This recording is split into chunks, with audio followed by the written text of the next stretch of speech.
नमस्कार मित्रांनो, जमीन किंवा घर विकले, खरेदी खत केले, पण खरेदीदाराने संपूर्ण पैसे दिले नाहीत, तर खरेदी खत रद्द करता येते का?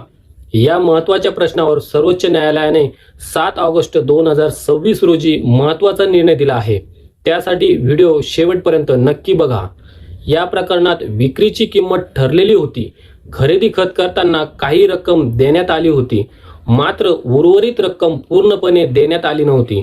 यानंतर विक्रेत्यांनी न्यायालयात जाऊन खरेदी खत रद्द करण्याची मागणी केली. मात्र सर्वोच्च न्यायालयाने स्पष्ट केले की खरेदी खत करताना संपूर्ण विक्रीची रक्कम त्याच वेळी देणे आवश्यक नाही. काही रक्कम दिलेली असेल आणि उर्वरित रक्कम देण्याचे मान्य केले असेल तर विक्री पूर्ण होऊ शकते.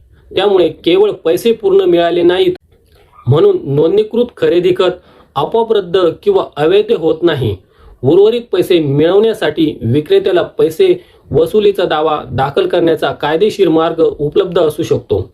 म्हणजेच पैसे बाकी आहे म्हणून खरेदी खत रद्द असा सरळ नियम नाही.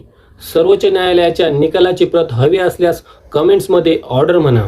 हा व्हिडिओ उपयुक्त वाटल्यास लाईक करा, शेअर करा आणि अशाच सोप्या मराठीत कायदेशीर माहितीसाठी चॅनलला सबस्क्राईब करा. धन्यवाद.